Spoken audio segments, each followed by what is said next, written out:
relationship do the same. Okay. You want me to get going? So welcome to The Truth About Angels, put on by New Hampshire Metaphysical. We put these SIP events on, they're free, and we do put them out after a couple of months. This is our gift to the spiritually curious to get, a few different perspectives on any metaphysical topic. We have a dozen interesting topics scheduled for 2024, which I'm not going to get into in the moment, but today's topic about angels. And with that said, I'm Dr. Kevin Ross Emery, and I'm going to turn it over to the Reverend Dr. Nancy Smith. There you And let her kick us off today from Angelscapes. I wonder if she knows anything about angels. go. I'm so glad to be here. That's why I threw my my URL in there, because that's the name of my company, is Angelscapes. And what do I know about angels? Well, I think I probably know, a tablespoon and a teacup worth, but I work with them as much as I can, whenever I can, in personal, professional, and any kind of thing. My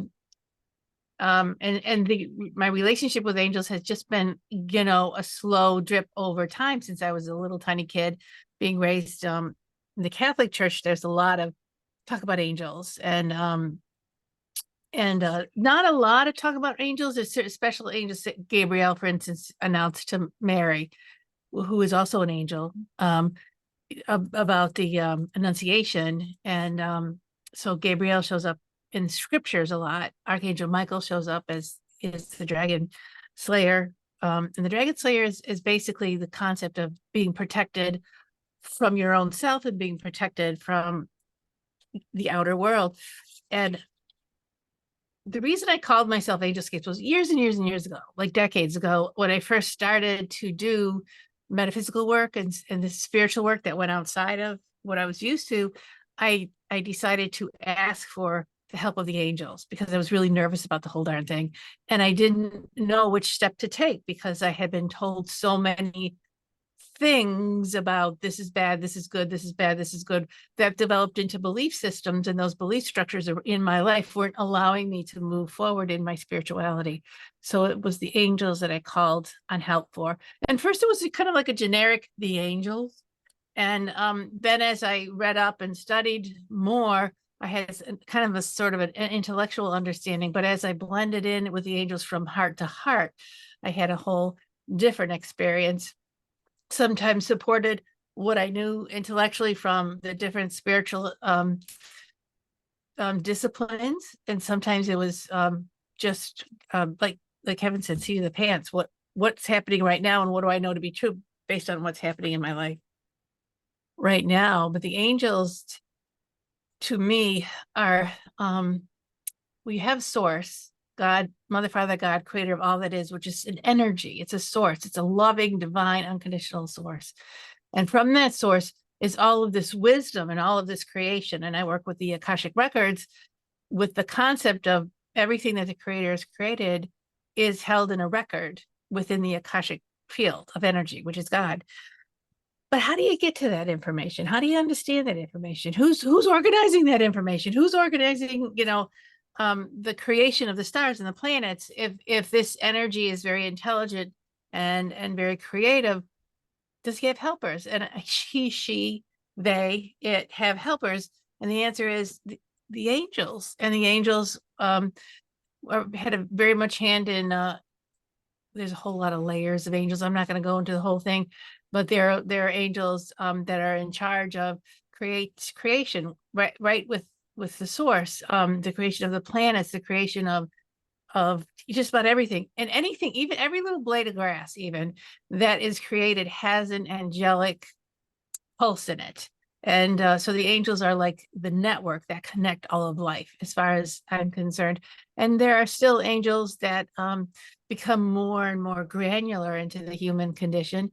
Angel Ratziel is one of my favorites. He holds the Book of Life and with the mythology of the angels coming out to help Adam and Eve when they got kicked out of the garden. And that mythology talked about humanity coming into its own consciousness, and God's pissed for some reason. They may put that into the myth, and the angels that help humanity to develop. So So that's my background is with the mediumship, where I connect with loved ones, but behind the loved ones are the guides, behind the guides are the angels, and through the Akashic records, which the organizational principles within the records are held by, as far as I'm concerned, the angels. And that's my story, and I could go on and on, but I think I should let somebody else talk about angels right now.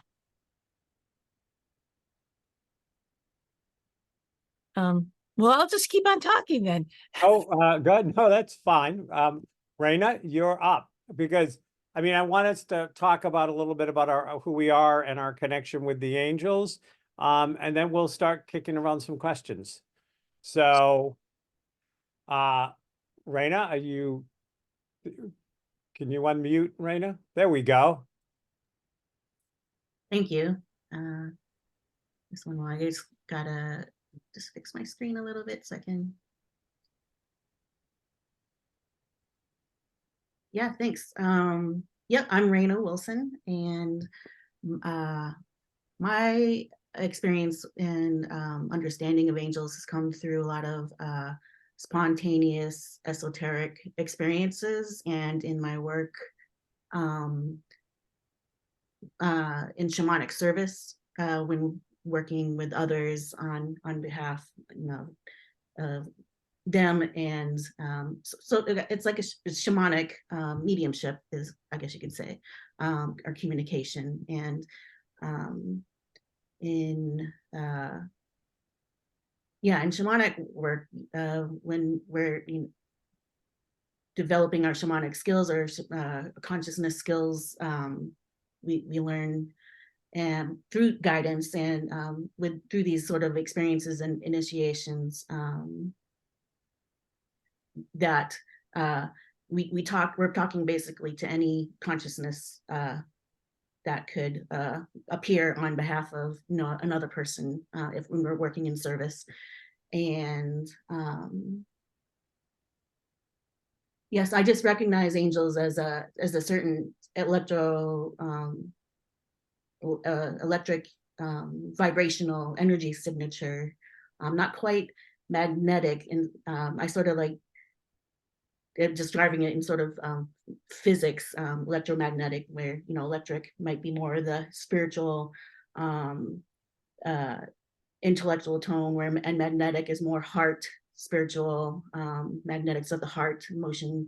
And so for me, the angelic signature, when it comes in, tends to be more in that higher sort of, I don't want to really say higher like it's a level, but like a faster frequency than the sort of magnetic field of the heart, right? This is like the movement of light at that's the higher frequencies, like around that you might find through the color tones of blue light or violet light and above.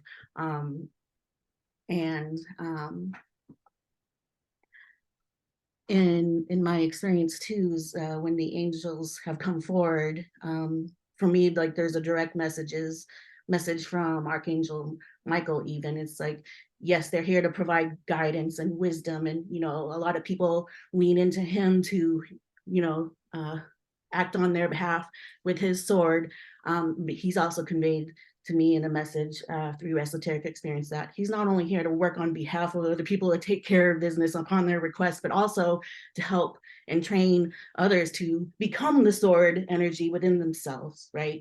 And so that they're internalizing the spiritual power, right? That's already a part of them to begin with.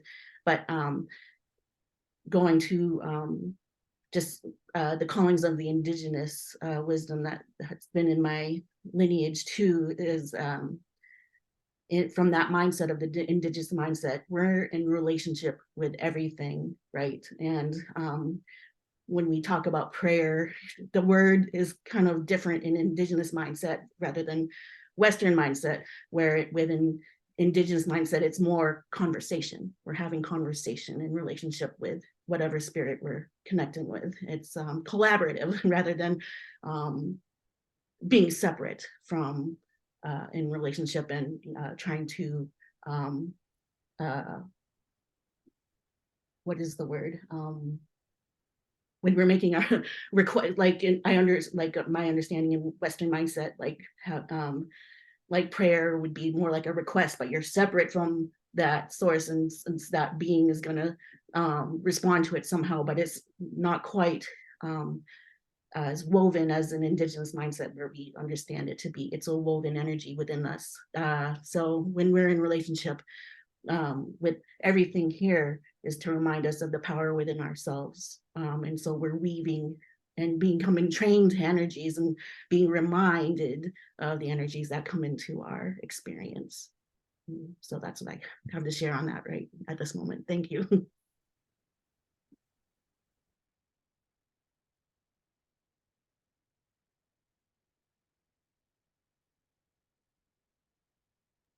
You're on mute.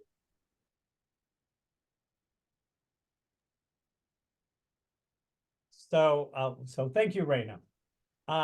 So my basic knowledge of angels dates back, well, I'm going to say I had two. I had the more traditional angels thoughts and, you know, the archangels and the hierarchy and the messengers and all of that stuff for probably the first more or less 30, 32 years of my life. That's kind of how I saw angels. I knew of angels by running across them. And in my early 30s, I started trans channeling. And trans channeling is, for those of you who may not be familiar with the concept, is when I disengage, I go into a trance where my consciousness kind of gets pushed aside. And in getting pushed aside, I can observe, but I cannot interfere with the entity or energies that are speaking through me. And when that happens, you know, I can listen, and sometimes I actually am not even present at all. There were times early in trance channeling where I didn't even know where I went. I just knew that suddenly would come back and I would be told what was said. And then over time, sometimes I could be like to the side, almost hear it like you hear something when you're sleeping, but you heard it and you wake up and you don't know whether it was real or a dream, but you heard it. And so in the early 90s, I started doing trance channeling, and I did a lot of trance channeling over the next 18 years. I occasionally still do it, but not often. And it really has to be a special event. But for those 18 years, I did trance channeling all throughout the US. I did it in Europe. And when I would go and I would have an evening of trance channeling, I'd have anywhere from 3 to 5 different entities that would come through me. During this, you know, you may be familiar with Seth Speaks, the Jane Roberts stuff. A lot of people think of that when they think of trance channeling. Different than channeling. If I'm like channeling, like intuitive channeling, I'm taking information in, I'm hearing it, but my brain gets to interact with it. My brain can choose to filter it. Sometimes even how I hear it happens in a way in which I'm going to say it in a way that is for me. Like, you know, could fall into my ideologies or my belief system. With trance channeling, it's very vulnerable. You have none of that. And I will say that there on more than one occasion, I woke up, I would come out of channeling, I would wake up, or my consciousness would take over my body, and I would be in a situation where I'd have some very unhappy people with me. Like sometimes I had some really angry people with me because they did not like what one of my channels said. And I had a few different channels. I'm going to be putting in the chat for everyone, actually, a connection of a book, one of my books, which has a lot of trance channeling in it, including some from the angels. When I started transchanneling angels as part of what I transchanneled, they weren't my first. They were probably third or fourth that I did Ariel and I did Uriel. And then as time went on, at one point, the big guy, I call him the big guy, though there's really no gender, Metatron came through and really changed my knowledge base of angels from being told what he said, through some vague memories, through listening, because I would record all my channelings. So I had a partner who was always making sure that all my channel information was being recorded. I have a few different books out there based on channeled information and the words of the channels. And again, angels are some of those. So when Metatron came in, he was a huge energy. I'm going to tell you, first of all, I was in New Orleans, and I was doing a transchanneling for probably about 25, maybe 30 people. They were all energy workers, every last one of them. I was at a healing center, a Reiki center. They were energy healers. As it was described to me, they were all sitting there looking at me, and I felt this big energy come in, and I stood, and as it was described to me, they were all looking at me, and then they started going like this. And just seeing this huge energy. The other thing that happened is I stood up from a chair, and the chair went flying and bounced against a back wall. That's how much energy came in. It literally moved a chair. And Metatron had a lot of things to say about angels, and a lot of the things that we have not necessarily gotten correctly.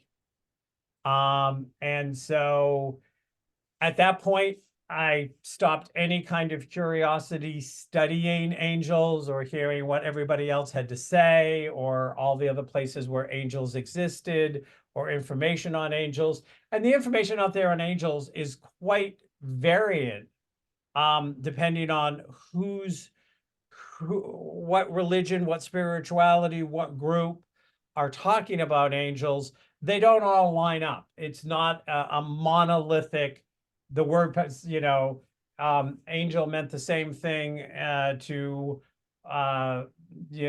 the Egyptians as it did to the followers of Abraham. They're scattered all over the place. So I kind of took the lead over that 18 years. I channeled fewer individual angels and more Metatron, who is like the home of all angels when they're not out doing angelic work. And so everything that I share with you today about my perspective of angels came through some channeling of those angels, but mostly the channeling of Metatron as an angel. And what I want to say now, which I usually say at the beginning, and I didn't, which is that we are three different spiritual teachers with three different histories, three different places we came from. We are guaranteed to not agree on everything. We're not supposed to agree on anything. It doesn't mean that any of us are right or wrong. You, as the audience member, get to decide what resonates to you, where you go, that makes sense. I feel that in my heart, or I feel that here. I feel it somewhere. I feel that truth. And you have to follow that. And it might be Nancy's description of something, or Raina's, or mine. And one or both of us, two other speakers on the panel, may say something that seems like it's diametrically opposed to that. Again, for us, there is no right or wrong. We all have a spiritual path and a journey that we travel. And in traveling that, it's about finding your own unique spiritual path and what resonates to you and what is your truth. And your truth does not need to be validated nor defended. And everybody on this panel feels some variation of that, as I do. We're not here to defend or disagree. We're here to give you varying points of view, and you get to have, then you get to make the decision of what resonates and what moves forward for you, to you, that falls into this place of angels.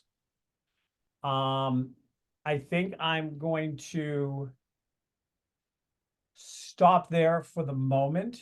I am going to share over this time some of the places where I have some things that are definitely not in alignment with a lot of the traditional thinking around angels. But again, it's nobody's right, nobody's wrong. Everybody is offering their journey.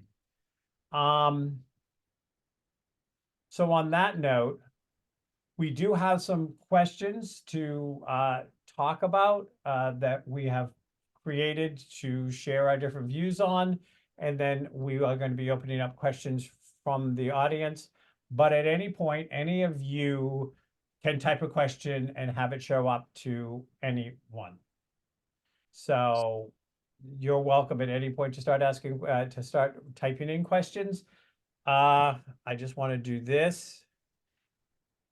That is a link to my book, Experiment Earth, and there is angel channeling in there that if you are really interested in angels, you might want to read the book. But it also has a lot of other channels. Elmer, do you want to start asking some of the questions? Yep. The first question we have is, how were angels created? And there's two questions that I'm gonna do as a follow-up. And are angels just a Christian thing? Okay. Who would like to, does anybody want to raise their hand on that one? I'll go. I'll say that the angels, I've been around since before before even Christianity was born, before a lot of the religions were developed and born. And you can see in a lot of the religions, you go into their mystical aspect or their beliefs, there'll be an angel under there somewhere. Even the Latter-day Saints was based on an angelic intervention.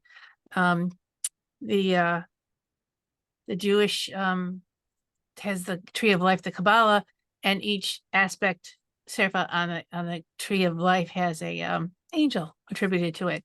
And then you go back all the way to the books of Enoch, where Metatron arose from. Metatron is the only angel that was ascended into heaven. He had several lifetimes as a scribe or a listener to God, listener to the angels, where he wrote series of scripts. Not all of them are translated. Some of them are translated amazingly well. Understanding the voice of God, understanding what the spiritual aspect of humanity was about, and he actually ascended up into heaven and became the voice of God to humanity. He's huge. He's absolutely huge. Yes, and I've experienced him as being really huge. So where angels come from is source. As I kind of thought I said before, and I want to reiterate it and go a little bit deeper, is the Mother, Father, God, creator of all it is, the source from the big bang, push, the thing that started the whole thing. The angels come from source. Were created by that. I very carefully, when I say created by God, I don't want to put us into that God belief system as much as they've arisen from a desire from source to communicate and create. So they're older than time, I think, before God even created time, is my sense. Raina, is there anything you'd like to add? Yeah, sure. Thank you. Just in my background, I referred to my upbringing as being spiritually feral. I did not have religious training at all, or instructions, like no church or anything like this, but not having any of these sort of binds on me as a young one. And also having indigenous shamanic callings coming through my experience when I was young,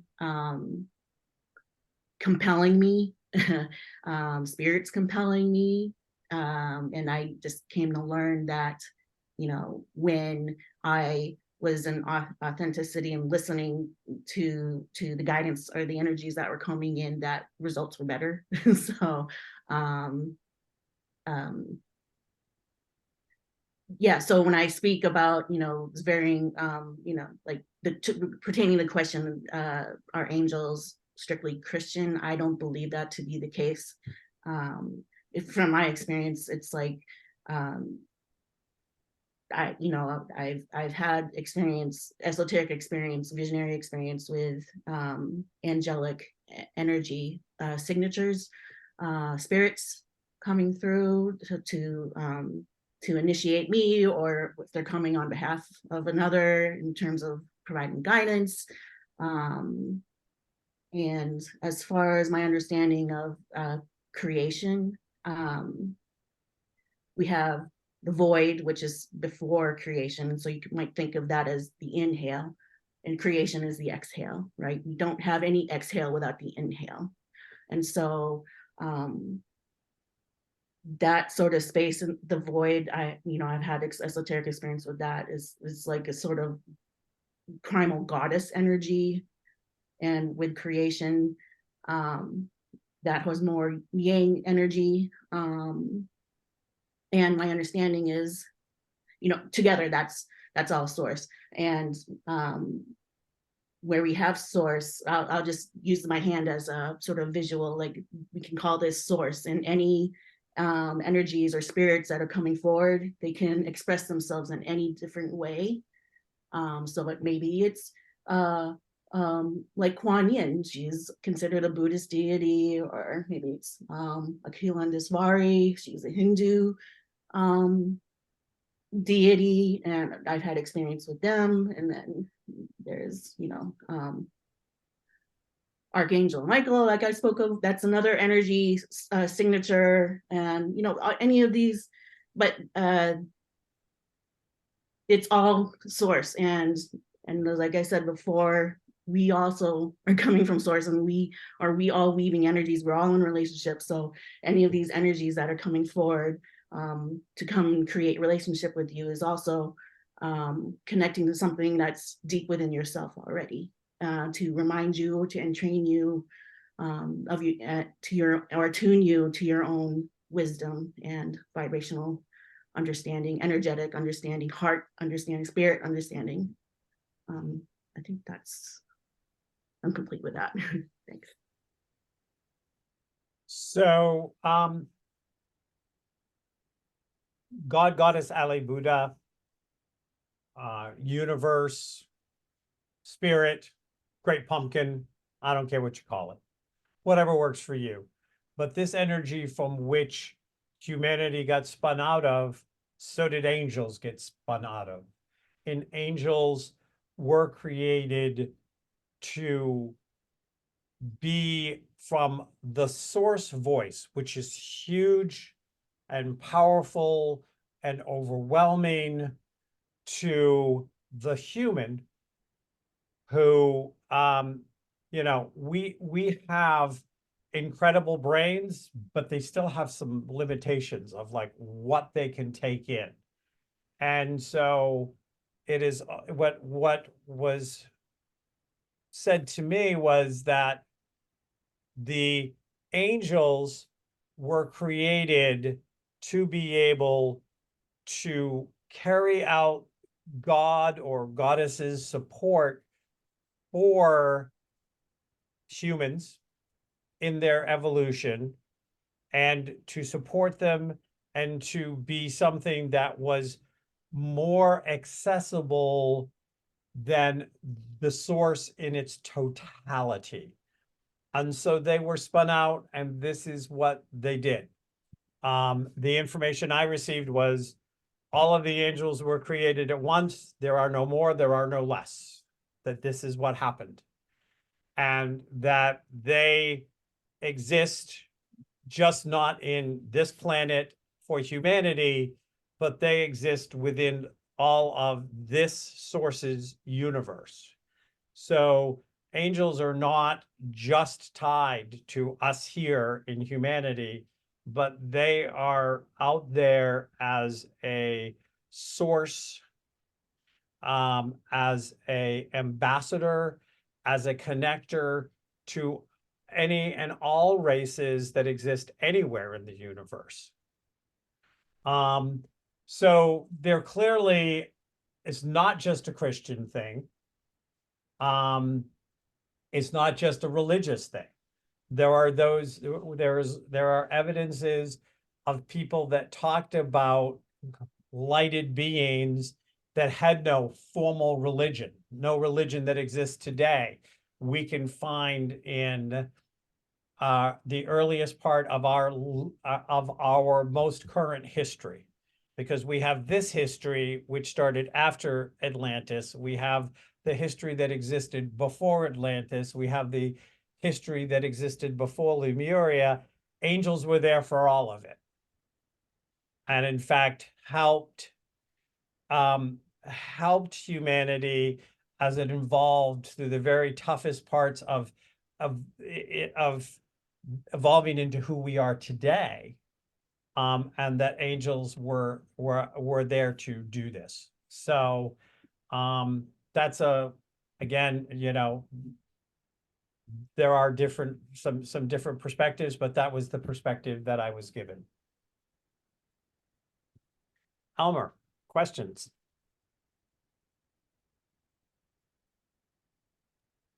What are angels? And someone has said the same thing. Sorry. Who are the most important angels?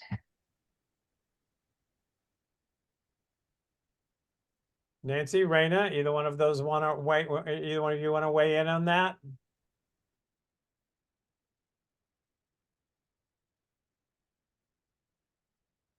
I'll try to weigh in on that.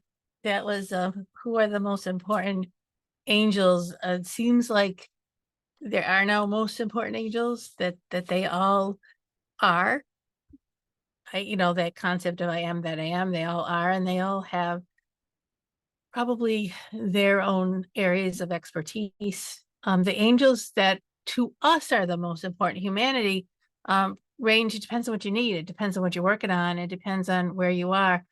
In our personal worlds, probably to me, the angel that is the closest to us is a guardian angel. I feel like the guardian angel is an angel spark that holds our soul's purpose for our lifetimes now.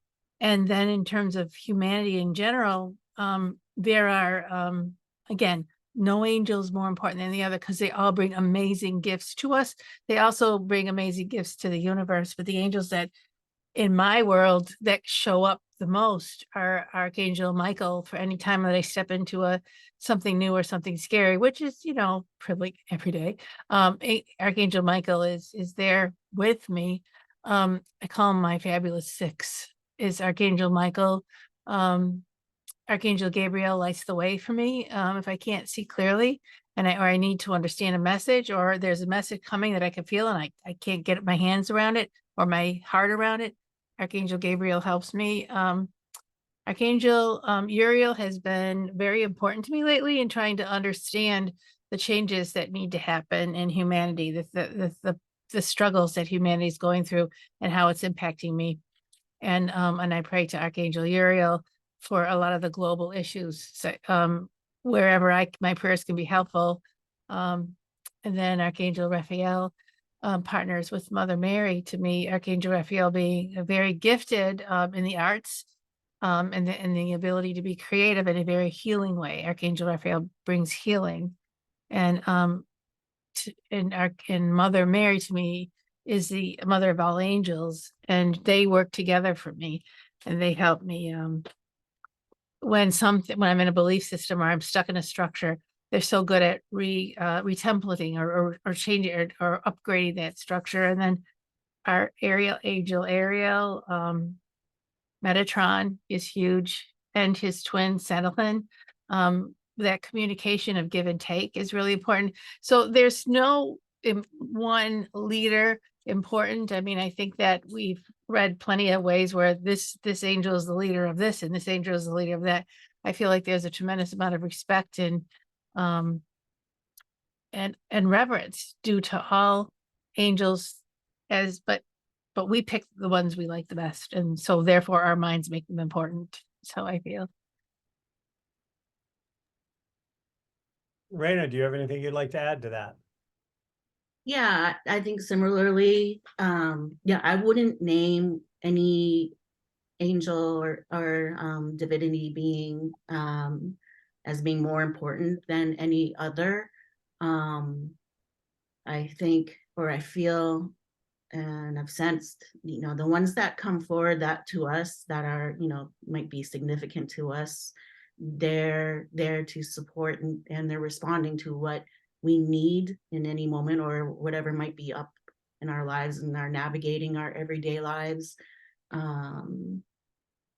Also, as we ourselves are here, not only to just learn lessons, but also to become our creative self and express that in the world, whatever our vibration, our energies are here for expressing in this lifetime. We can then take, intentionally and call in the support that we might need. And like I usually would just say it in the terms of like, I call forth the being that is in my highest good and governing this life situation for me right now, to provide guidance and to call forward that support. So that's one way you can also interact with the angelic support energies.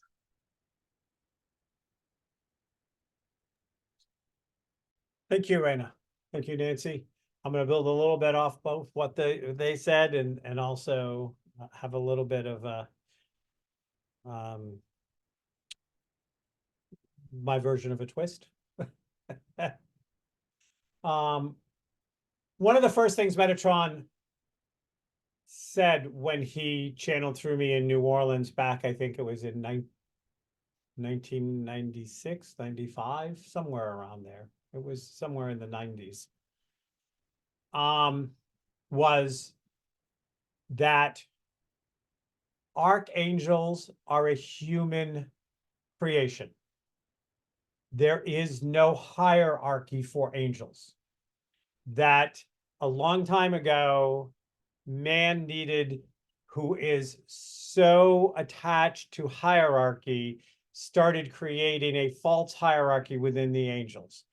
All angels do what they need to do.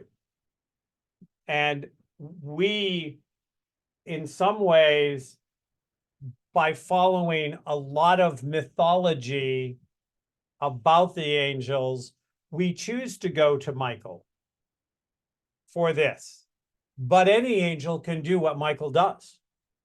Any angel can do what Ariel does or Uriel does.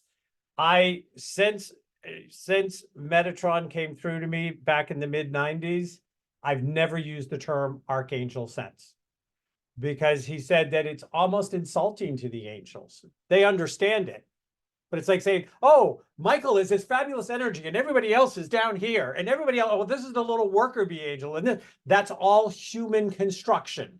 That is not how it works. The angels work as a seamless team of support and voices to help source, to help humanity and to help source. And we can call upon the angels, but we need to call upon them. They do not insert themselves in our life. They just don't show up and clean up your messes for you. You must invite them in. You must ask for their help. And they can choose to give you that help or not. But if they chose not to give you some help, they would be choosing, because whatever you're asking for is actually not for your highest and best good. But sometimes angels will support you in something because it's a life lesson.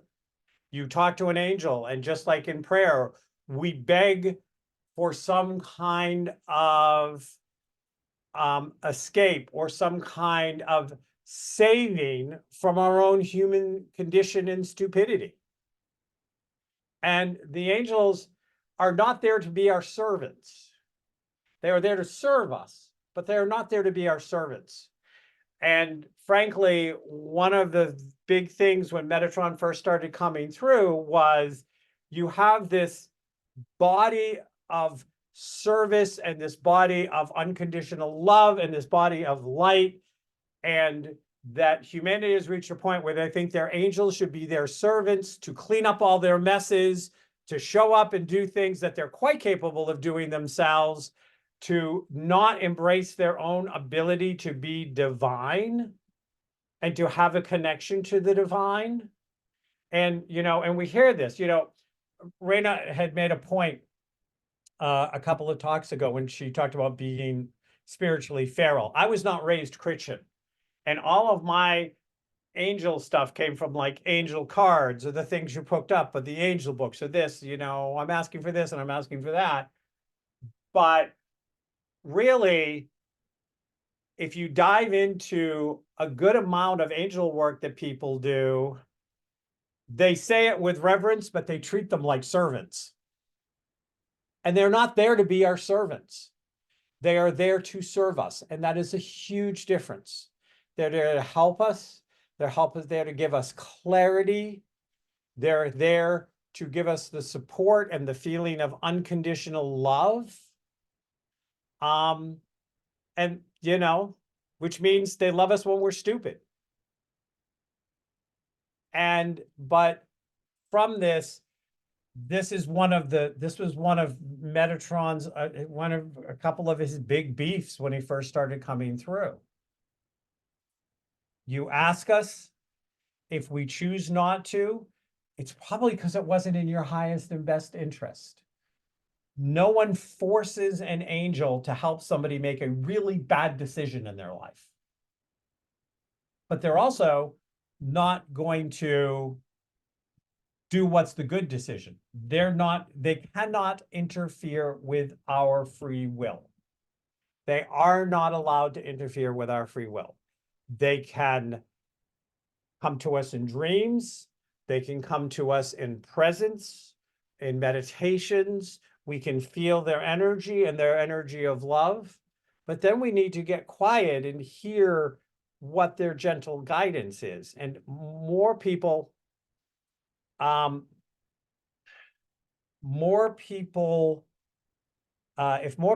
just like in prayer, if they want to talk to the angels, if they would learn how to shut up and listen, the angels would talk back to them. But they don't actually want a dialogue with an angel. They want a monologue of what they want the angel to fix. Like they're a handyman that just showed up at your doorstep. Oh yeah, and this is what's wrong with my life. And can you kind of take care of this? And can you kind of do that? And while you're at it, the windows are dirty. Could you wash the windows, please? That's not what they were created to do. And that's not who they were here to be. Elmer, questions? Are angels ever incarnated?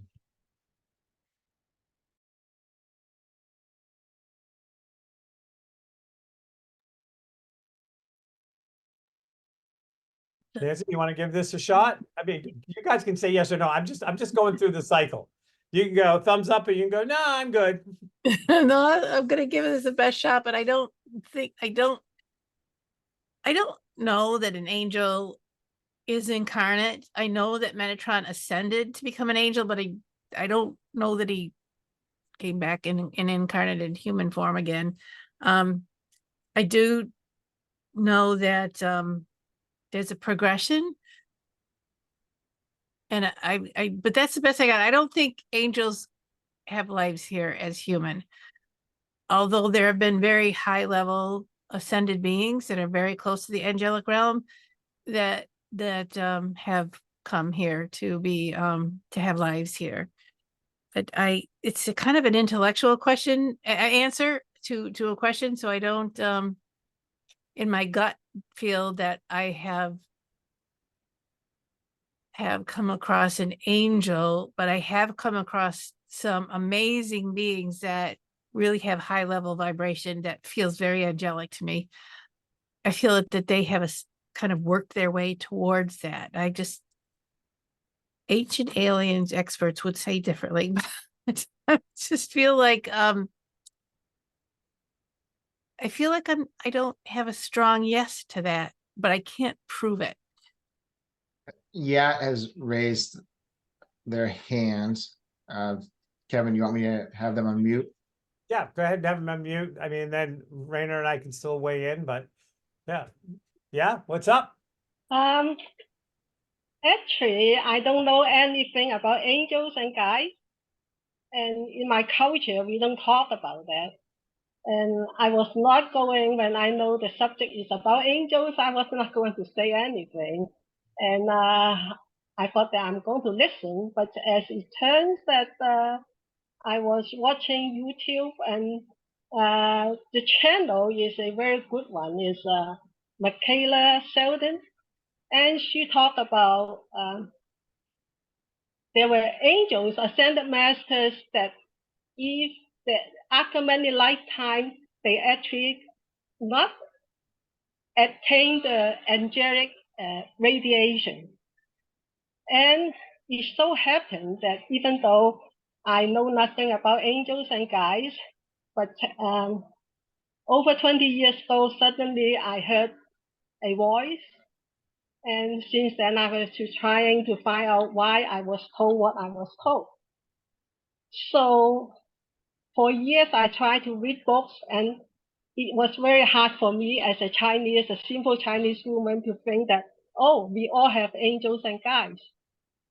But I finally have an angel reader give me a reading from other state. And she told me the name of the angels and stuff.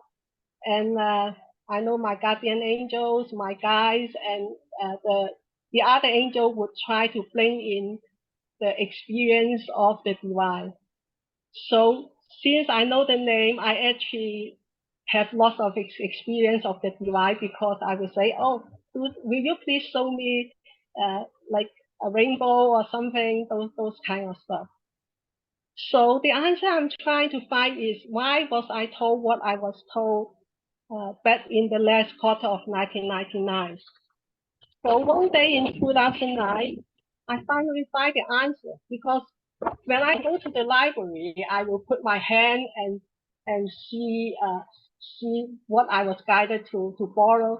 And I borrowed this book that is called Explorer Race and Beyond by Robert, Shapiro. And in it, he channeled the creator's energy.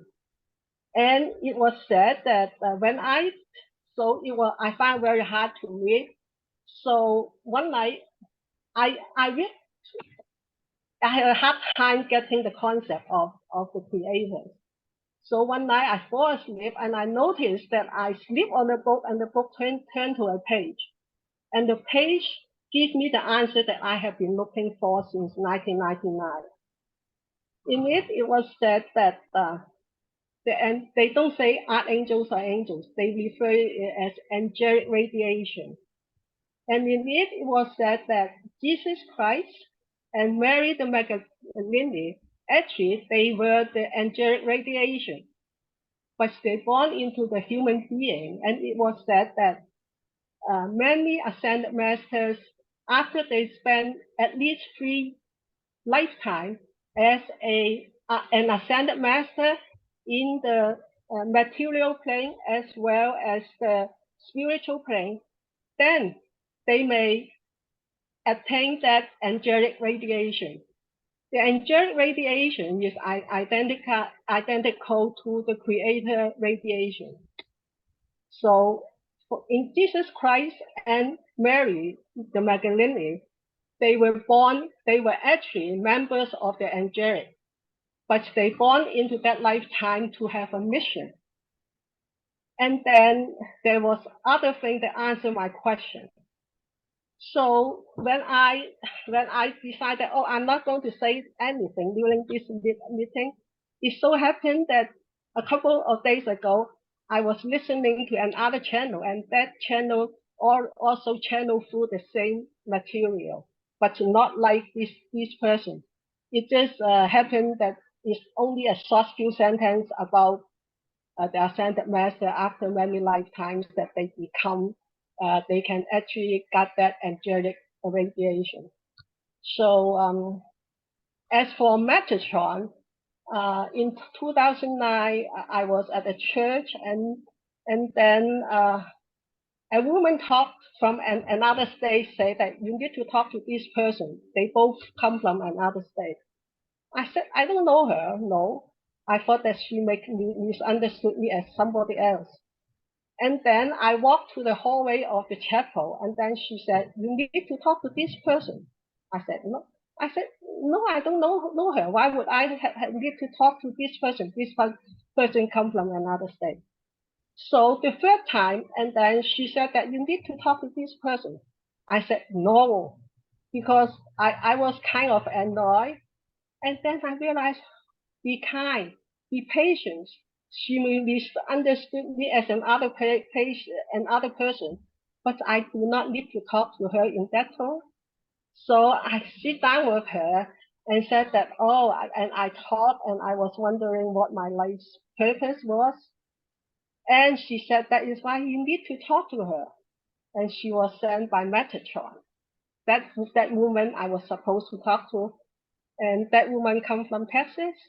She quit her job because Metatron asked her to go over USA to connect with people that maybe do your service. And that is when I learned about the name Metatron. In my culture, I know nothing about angels and guides, but as it was, so that is my experience. But as for whether angels had been, they call it as angelic radiation. So Michael or all of them, and according to the books, some of the people were members of the angelic. And nowadays, the master of feeling, the creator energy, we're training more ascended masters to become, to attain that angelic radiation. Sorry, my English is not good. I try to.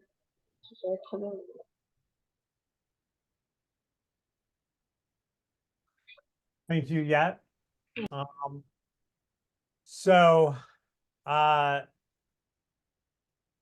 Raina, did you want to say anything about either what Yat said, or do you want to say anything about the question, which was, are angels ever incarnate? Did you want to weigh in on any of this, Raina? Yes, both. Yeah, thank you, Yat, for sharing, that beautiful description of your journey of, knowing your culture doesn't talk about angels or guides, or doesn't understand it maybe in those terms, just finding your way through connecting with angelic consciousness, or even just spirit consciousness at all, and being able to flow with it, and with guidance as I would call that the divine dance, right? So thank you for that sharing. And as far as the question, are angels ever incarnate? I'm not one to discount possibilities. I'm all about possibilities. I say that I believe in everything and nothing, and the potential of something. And so that to me is just leaving all the possibilities of creation to happen, because consciousness, so we're all coming as expressions from source, from in all different ways, that are angelic being, some divinity, or from this culture or that culture, or religion or other. When I describe myself as being spiritually feral and having all these esoteric and mystical experiences, it's like it would just span all the different traditions, basically. And so I just see how possibility lives everywhere, and that where consciousness, creation is meant to evolve, especially us as humans, as being expressions of source consciousness and creation. I wouldn't say anything's impossible. I would be open to that. And my understanding too is that there are instances of angelic emanations. So people can be an emanation of a divine being, or even as I've personally had walk-in experiences. And so I understand also being in that realm and working with that energy, of experience, which is close to being like near-death experience, but as a walk-in. Another experience that could happen is energies from a divine being can be braided into one's soul experience, and as they come back as a walk-in into, you know, an embodied energy or person. That's my share on that.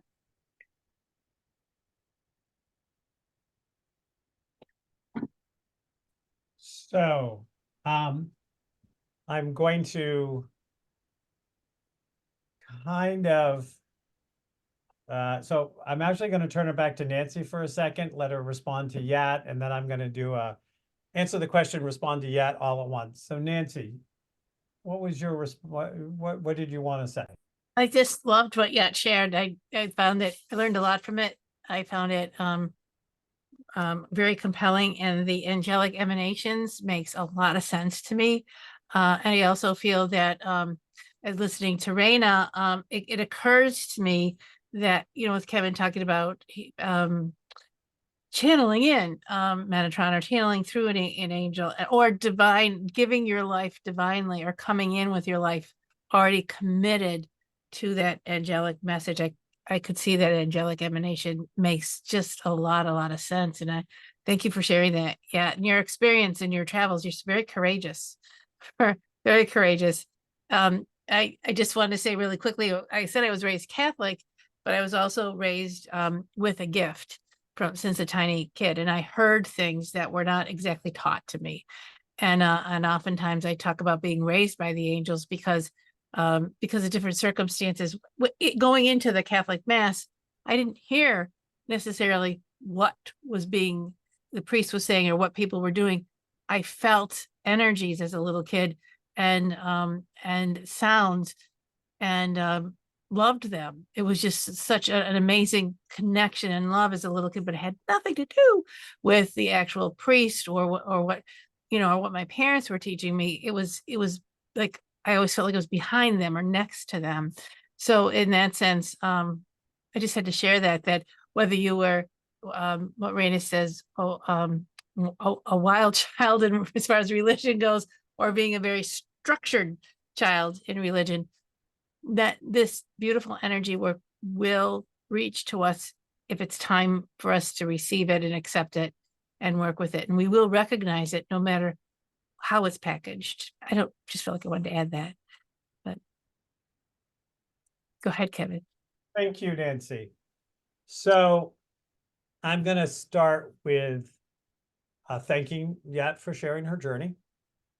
You know, before Raina gave us the palm and the 4 fingers and the thumb analogy, I always look at it more as a sun analogy. We have the sun, which is the source for our little part of the Milky Way, our little part of the universe, that radiates out. And I always look at 1,000,001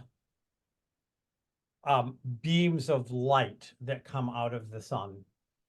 And each of those beams is our individual unique path back to that source. And I'm never going to invalidate anybody else's pathway. What feels right to you, what gives you the life that you feel joyful and happy and fulfilled, that gives you the reality that helps you travel upon that unique beam of light. And it's nobody else's beam of light. Some may be close, some may cross, there may be lots of, you may share even 50, 60% with somebody, but nobody's is identical. We all have our own pathway back.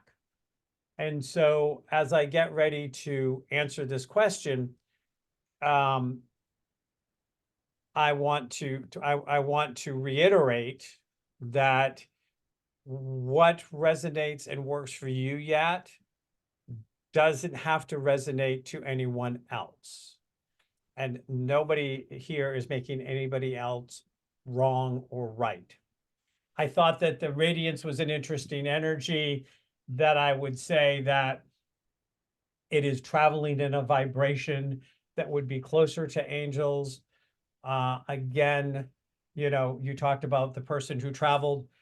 I, in the early 90s, got a message to sell everything and go on the road. And I went on the road for 2.5 years. I had no place to live. I got rid of everything. And all I did was go wherever I was called. Spirit came to me in my office. I was facing the only door in my office, and the voice was behind me, and it shook the walls, and it said, sell everything and go on the road. I need you there. And for 2.5 years, all I did in the early 90s was go to these spiritual communities all over the country. I even ended up in Europe. I ended up speaking on a spirit cruise going through the Caribbean as one of the speakers and presenters, because everything just showed up. And I would go to Sandpoint, Idaho, and Biloxi, Mississippi, and I'd meet somebody and they'd tell somebody about me, and I'd get an invitation, and I would hop in my car and I would go, and I would be the spiritual teacher that they were looking for, because this is all before the internet. This was all before we had access to all of this information that's out there. And so, you know, now everybody can watch a YouTube video, but just because it's on YouTube, just like it's because it's on the internet, it may or may not be valid. And I don't invalidate because it's there, but I don't validate it because it's there either. Again, it's what resonates to you. But in that 2.5 years of traveling around in complete faith, going and helping these little spiritual communities that were often being persecuted by the local religions that were trying to be shut down. I will always remember showing up at one place to teach spiritual classes and had a woman show up and literally point a gun at me and tell me to leave town, that they did not want my kind in her town. And I said, well, you better shoot because I ain't leaving. And I stayed there for 3 or 4 weeks, and I taught and I did what I could. And that woman would walk around and she'd have her gun because she could do it. And I just never let her bother me. And obviously she never shot me. Either that or I'm a ghost and none of you know it. But so I understand, you know, that traveling, the going out there. And it was during that period that I was doing a lot of trans channeling. So again, I'm going to go back. The information that came through me is angels never incarnate. They never were, they never do, because they're literally of a different energy vibration that would not survive and that would not be available to align with human form. You know, even channeling an angel, though it is exciting, can be exhausting to one's nervous system. I mean, I had a period, I had one channeling I did where I channeled a bunch of entities that went for almost 8 hours. And I was laid up for 3 days afterwards. I wasn't in pain. I was just exhausted from all of these other energies and these other vibrations going through and using my nervous system, using my human form. And some of those were angels, some of those were aliens. And there was, you know, the prophets and Simon Peter and Jesus. And I mean, like, it was 8 hours. It was crazy. But as it was explained through me and to me in my Metatron channelings and other channelings, that angels can appear to coalesce and appear human, but do they come in and live a human cycle? No. Again, doesn't resonate to you, don't let you take it. But they're traveling in a completely different energy vibrational flow. And to literally go into the human form is to stop being angelic. If you were to be born and, you know, cutting teeth and scraping knees and stuff like this, that's not what they were created for. They were created to be of service and to be of service to humanity by not being human. So that's the information as I received it. I completely get that people can get to a vibrational level. And, one of the classes I've taught for over 30 years is the truth about angels and spirit guides. And I always put angels and spirit guides together because people get very confused about them. Everybody here could have had, and probably likely have had, a lifetime where you were somebody else's spirit guide because you were not incarnate. So, yeah, again, I don't say anything to change anybody. The question was asked. This has been my journey and my experience. Elmer, I know we've got about 18 minutes left. Do we have more questions? We do. How do angels help us, or do they? Seems like God lets a lot of bad things happen. Why don't the angels help?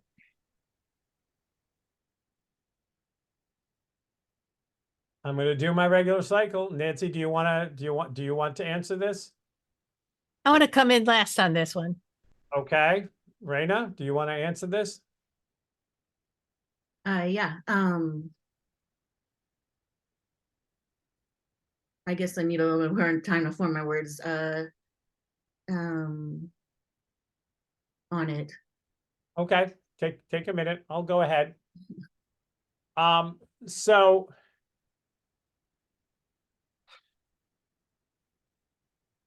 in the human experience, we have a level of connectedness to form, stuff, and the reality that we are walking through and are in that walking even limited by.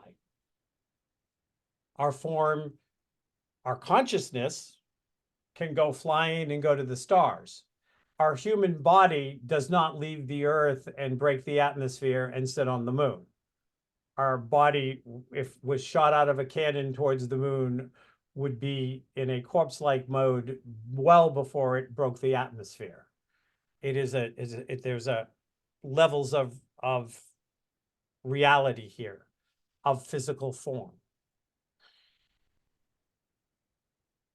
Angels will support us and guide us, but they can't stop us. They say, why don't they stop bad things? It's bad things to our human existence that is happening.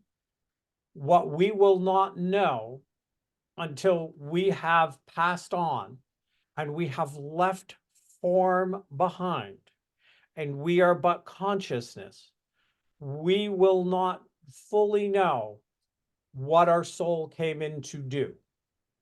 To our soul, all experiences are equal and valid. So what we as a human say, well, that's bad. Yes, for us in our human experience, it was a bad existence. Our soul may have come in to have that bad experience because it was there to teach us something. It was there to help us as a soul evolve through experiences. We are given form to have experiences, but that means we have to have all experiences, or we have to have the potential of all experiences. We can't just come into form and only have good experiences. They wouldn't be good. They'd be boring. They were all good. Yawn, uninteresting life. No, we have this variety of experiences. We have good ones and we have bad ones. And we have bad things that happen to us or bad things that happen to people we love. And in that, like, why does God doesn't allow or disallow anything. Right there is what I perceive as the first incorrect thought. God gave us free will, gave us a soul that keeps track of all of the lifetimes that we have, that chooses the experiences and things we want to do, that allows us to choose the different webs of souls we want to travel in. We come in, we have this beautiful tapestry is how I've always seen it. And I will tell you, this is mind-boggling at times when I've done this for clients.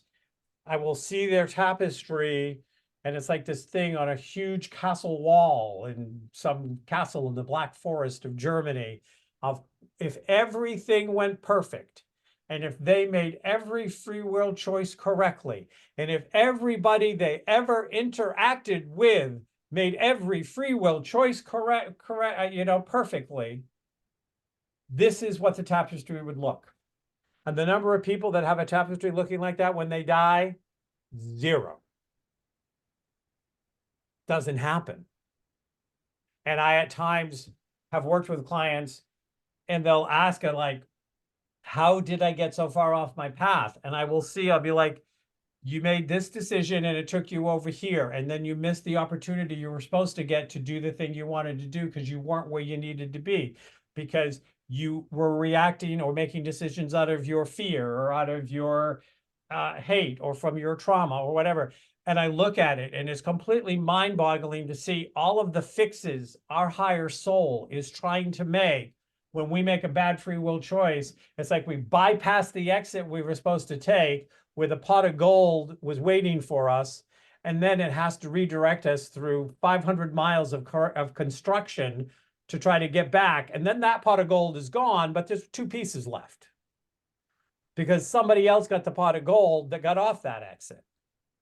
And that's just how it works. But God doesn't allow, and I go all of this experiment Earth, journey back to the beginning. I talk about through the message that I received through channeling, through Atlantis, Lemuria, all of it's in that book about why was Earth an experiment, what was God trying to create, and why God allows us to be who we're here to be. God does not save us. Angels will support and help us. They'll try to guide us. They'll try to whisper in our ears. They'll give us little pushes. But no angel is going to come down and get in front of you and save you from yourself. And so I don't know if this helps, but it's how I see it. Raina. Yeah, thank you. Requested to go last, so you're up. Yeah, sure. So when I hear that question, why do bad things happen to people? Do angels even exist then? And I think there's an assumption there that people naturally make that if we're in a deep struggle or challenge and we just keep feeling the deep struggle or challenge, that we're actually not being supported or by this spiritual realms, where we would have our ancestors and guides and angels. And I don't really link the two, that if I'm having a struggle and it's not being fixed for me or something, or I'm having a deep struggle that makes me kind of feel like I'm disconnected, does not necessarily mean I'm not being supported or that I'm disconnected. I think that's an incorrect assumption, that they're not there. In my experience coming through shamanic initiation time and time again since I was very little, that's can be a very painful way of life, but also it's for the service of love and developing a shamanic consciousness that can hold greater and greater depth and width of any kind of experience. And so really this the way of this shamanic walking on earth is to be evolving consciousness through ecstatic experience. And so for me, when I say that word ecstatic, I don't define that word the way the general population does, associating ecstatic with great immense joy, right? Really ecstatic to me is being fully surrendered, I suppose you could say, or grounded in the energy of what is the pure life force energy of any experience. So you could be ecstatically sad, ecstatically angry, And the thing with the ecstasy of it is to be grounded in it too. It's not ungrounded, not ungrounded anger, it's grounded anger, right? The pure life force energy of it, being with what's honestly real and authentic to the moment. And so that to me is also humility. It's not becoming subservient to some other energy. I don't define humility the same way. It's just being completely grounded and authentic and be able to accept and be with what actually is. And so the ecstatic experiences, how does that pure life energy then move through our experience if it's a great deep challenge?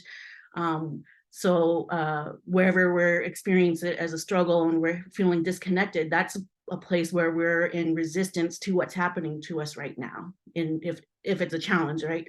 And so the act of surrendering is coming into the ecstatic experience of it. Now we're coming not only deeply human, but a deeply human person who's also deeply and widely connected to spirit.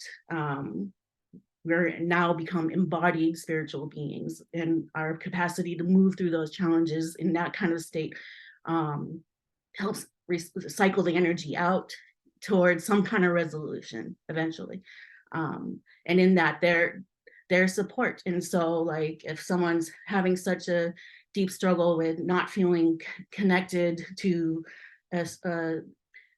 spiritual support, I mean, one of the ways to just even crack into that feeling of connection, because I find that one of that place of being disconnected, one's kind of disconnected from the feeling of love that comes from support, right?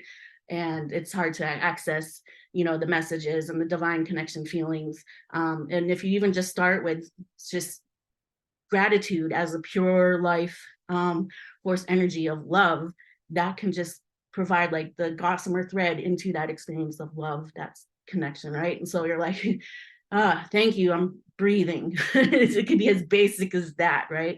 My breath, thank you for my breath. And the more you list the things that you're thankful for, the more that kind of breaks away that feeling of resistance to what's happening in the moment that might be a great big struggle. And the more the surrender and ecstasy can come into one's experience when experiencing challenge.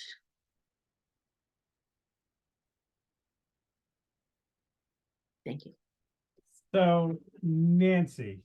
Yeah, Raina, was really well said. I think those are a lot of really good points. The question, as I, consider it, is again, kind of in alignment with what Raina says, how do angels help us to do that? It seems like God lets a lot of bad things happen. And I feel that speaks to a belief system and a mindset that can really undermine us and really keep us off the path of really getting what's going on. Because we in our human form, we always want to negotiate. Like, here's what I think is good, and if this happens in this parameter, then I'll believe in you, and then I'll know that I'm cared about, and I know that I'm not alone, because what you did to me, gave to me. It's like a 3-year-old saying, I want chocolate milk before dinner. You got me the chocolate milk. Now I like it. But the parent has to say, we're not going to do that again because you're not eating your dinner. But what I'm trying to say is in humanity's history of spirituality, they went through a whole period of seeing God as the Father. And we still are going through that. God is the Father. God is the one that takes care of us, that gives us the rules, that looks over us. And that's how humans created God.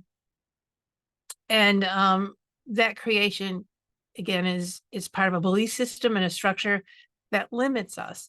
So when we can kind of get that we're creating this world here and this reality, and we're doing it as a team, not just individually. And if we're in a part of something that's being created that we don't agree with, that's a challenge. And that's where talking to, the angels, or talking to that beautiful emanation of light that says, how else can I think about this? I was praying and kind of trying to commiserate with Archangel Uriel, who is the angel that energy that when Uriel is with me is the energy of transformation, transmutation, and deep painful change that goes deep into the Pluto kind of feeling. And I was asking about the war between the Israelis and the Palestinians. And I said, I do not understand this. And what I felt was gently coming back to me is part of a mindset. It's part of a thought process. It's not part of a culture. And then I was wondering, well, how am I part of that mindset and that culture? How can I transform that within myself? I don't have the answer yet, but I know that if I were to sit back and say, God lets a lot of things happen, I'm now a victim. And I'm no longer an empowered co-creator with spirit and the flow of life.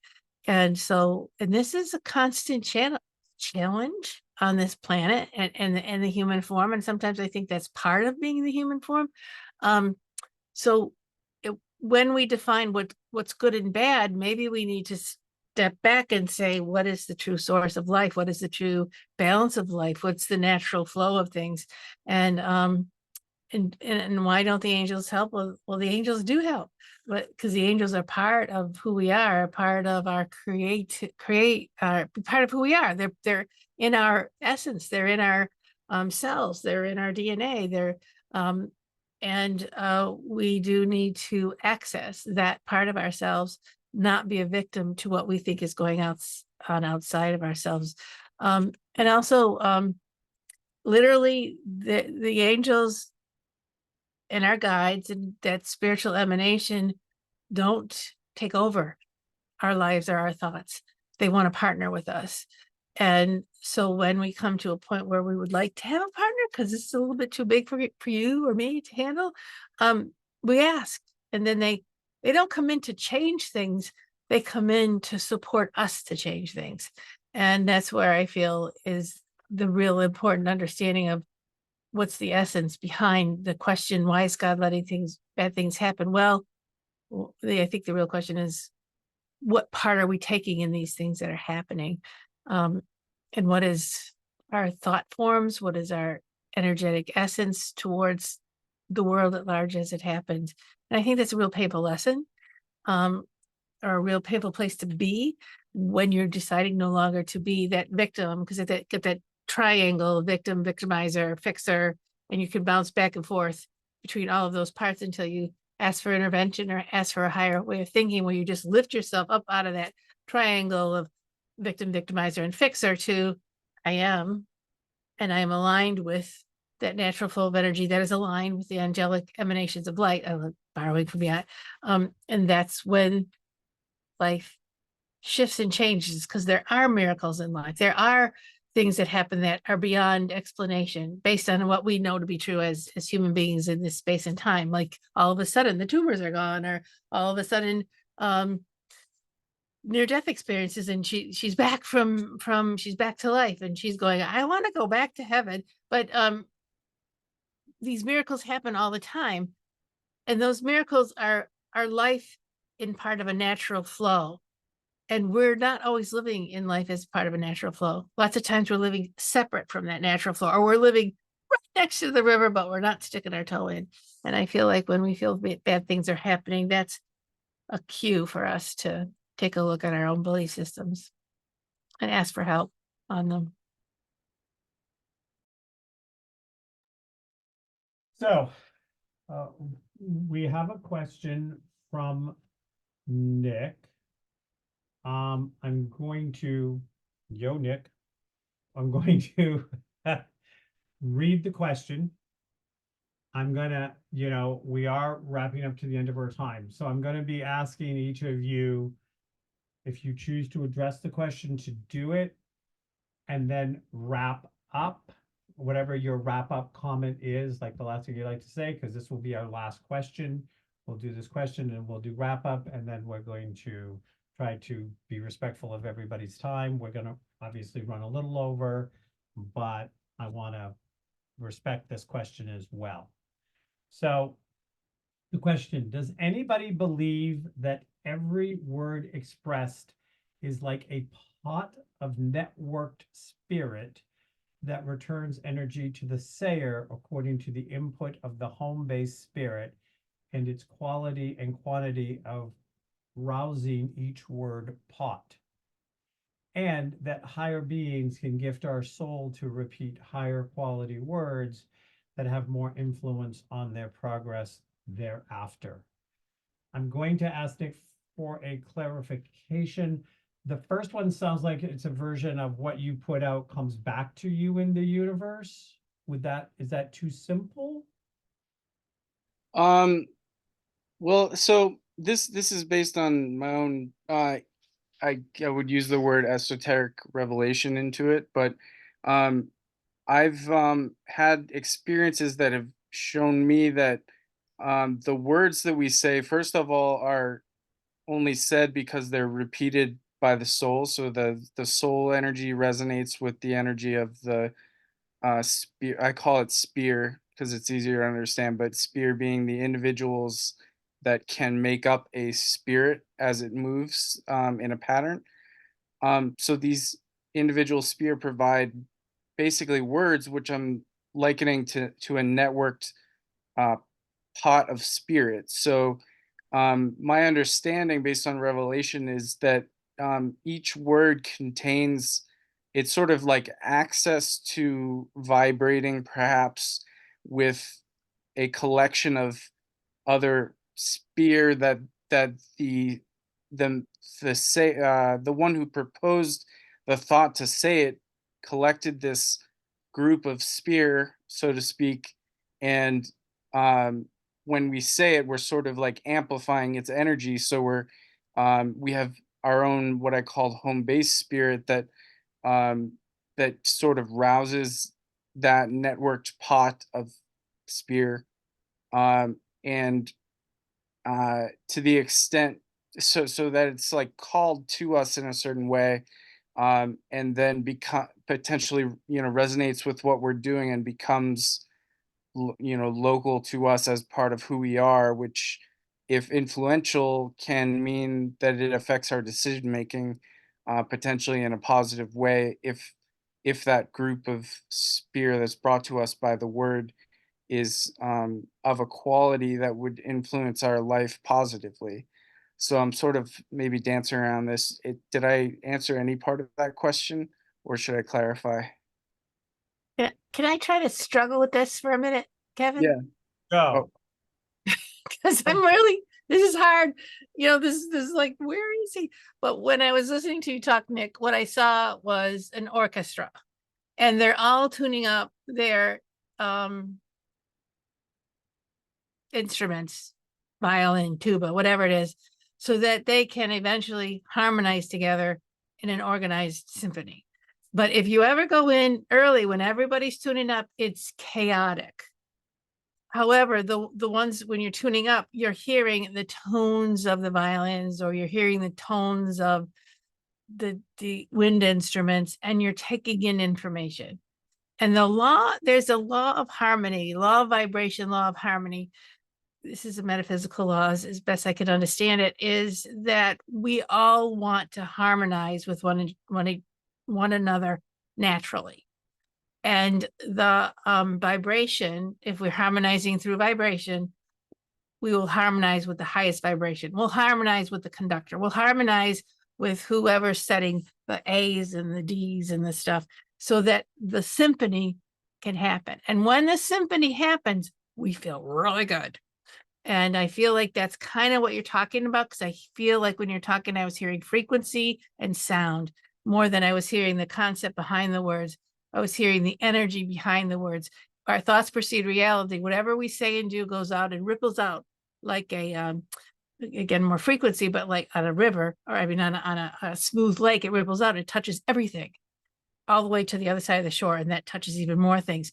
So yes, we do vibrationally touch each other. However, the information back at us is about us wanting to harmonize with the world around us. That's my best kind of thing.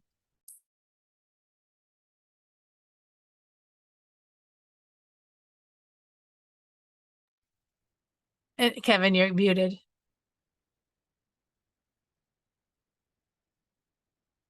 Almost. Almost. Yeah, there we go. Get back there. Get back there. We're still 3 days away from Mercury retrograde. Don't do this. Yeah,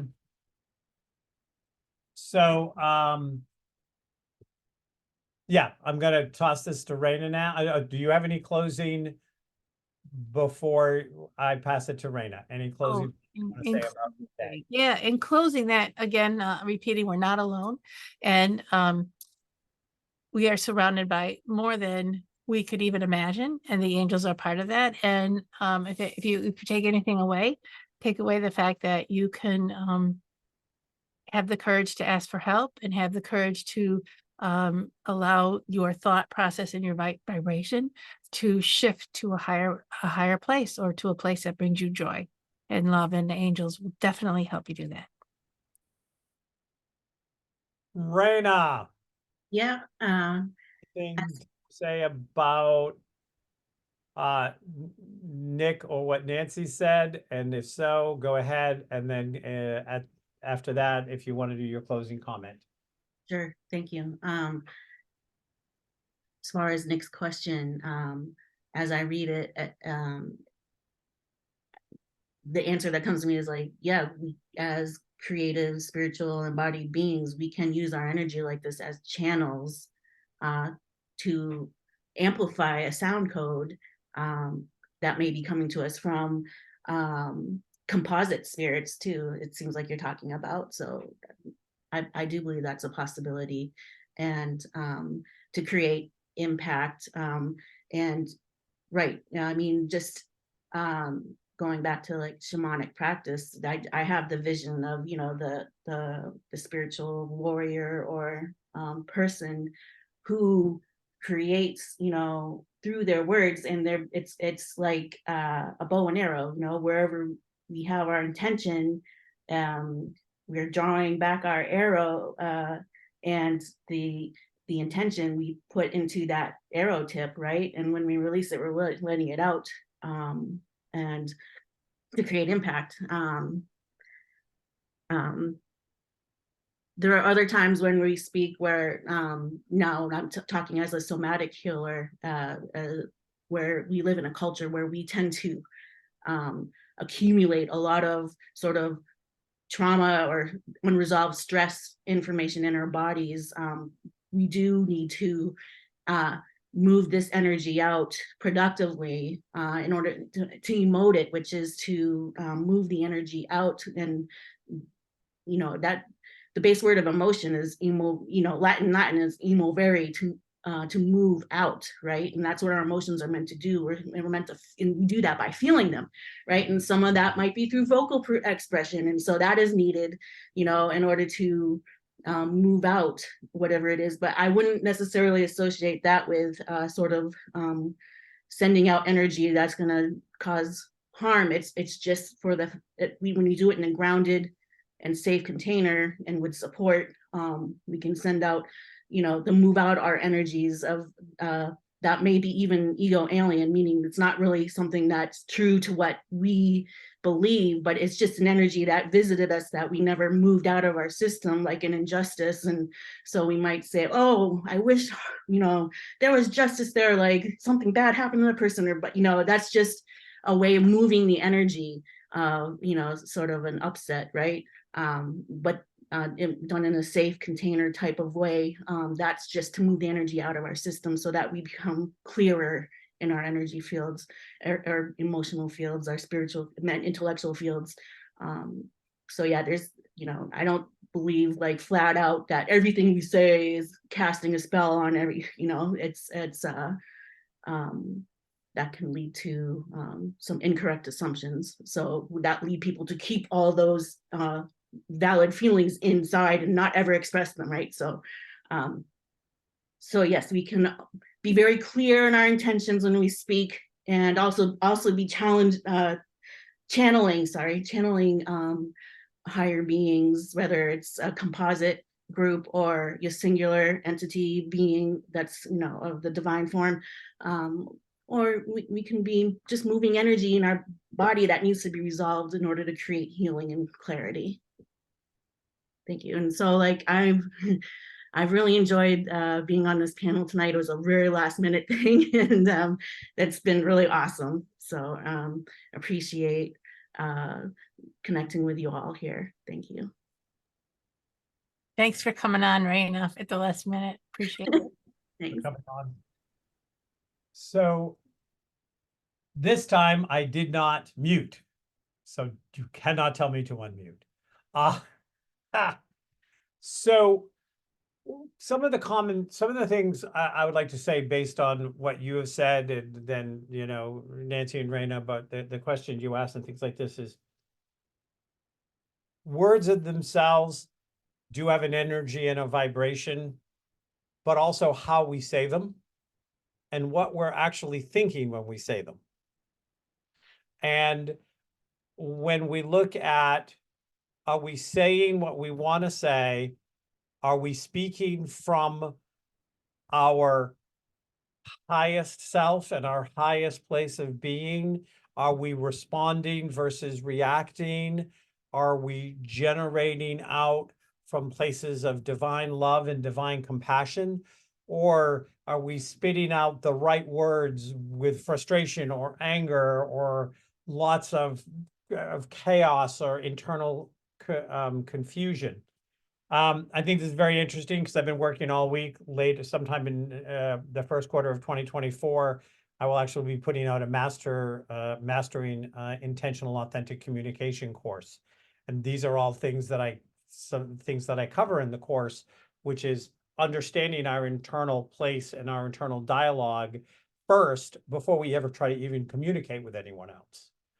Because if we are internally chaotic, mixed emotions, unclear of which part of us is saying which thing in our subconscious, then how can we ever clearly and authentically communicate with others? We have to clear that up. I also look and I always refer to souls as cells in the body of God. So we are all cells in this source, in this body of God, whatever. Luckily, I don't have any issue with the word God, but that's probably because I wasn't raised Christian. So I didn't pick up a lot of the bad stuff about God. But if we look at it as cells in the body of God, so to speak, all those cells are communicating on 1,000 different levels. And there are times in which that system can support or tap into things. Just like in co-channeling or trans-channeling, we can find a voice that may be a voice or a wisdom of somebody else. I all the time have things pop out of my mouth, and sometimes I'll say something in a session with a client.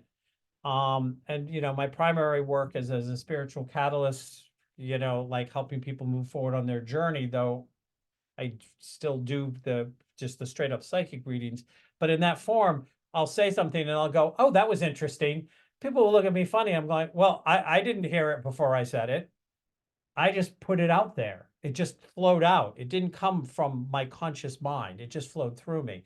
And I think that when you are open and willing to let things flow, and you are willing to accept that you're part of this body that has access to lots of information, when you have cleared up you as the delivery system of the information and your stuff isn't getting in the way.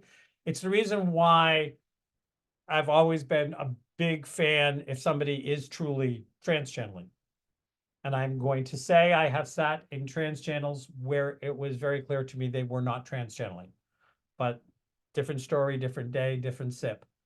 But if that pure flow is coming through you, and you hear it and you experience it, and this is coming back to your question, if you're putting out some word of wisdom and you're not sure where it comes from, but you hear that word of wisdom and you integrate it, you become more because of it, just like whoever you said it to. And then you are in what I call perfectly evolving. Perfectly evolving. I see all of us as perfect because we're perfectly evolving.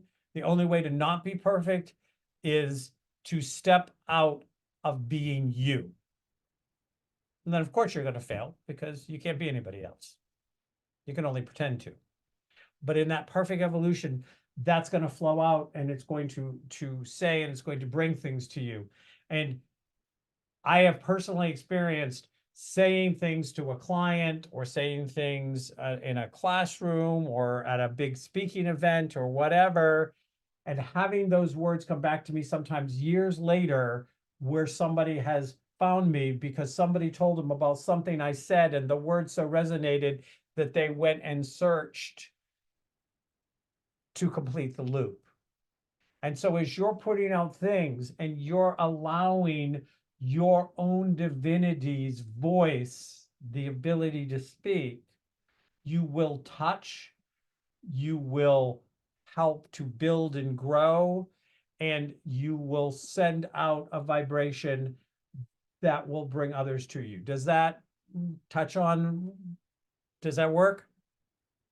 Yeah, that's interesting. So, okay, I am putting for everybody to see, and it didn't actually both do it. I don't know why. I put our Facebook page as well as our website. I want to do the website again because it should have showed up as a link. Please make sure you sign up on our mailing list if you haven't. That's just not going to show up as a link. Like us on our Facebook. I want to thank the Reverend Dr. Nancy Smith.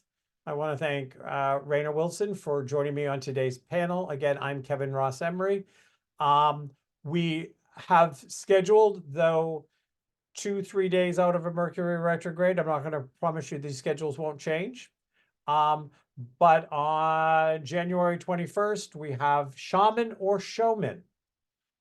How do you know if you're getting somebody who is actually giving you good, solid spiritual advice, or is just taking you out, just you know, the old P.T. Barnum? There's a sucker born every minute, and there are a lot of shaman out there that P.T. Barnum in today, right now, as we're speaking, that P.T. Barnum could have been speaking about. So how do you know? And I know Raina's going to be joining me on that panel. I'm not sure of the other speakers right now. And then on 218, we're doing auras. And on 317, I know we're doing soul contracts. Did I sign up for this? And I know Nancy is joining us on that one. I don't know if she's on either one of the others. I only have a partial list. We have picked out what we're doing, but if you're not on our mailing list or on our Facebook and you don't like and follow us, these may come and go, and you may go, oh, I would have loved to have heard that one. How come I didn't know? Well, because you weren't in the loop. So we invite you to be in the loop. And again, there is the Facebook page, there is the website. Like us, follow us, sign up. And on that, I want to thank everybody for coming, and I hope that you found it helpful. And may you have a blessed holiday. Namaste.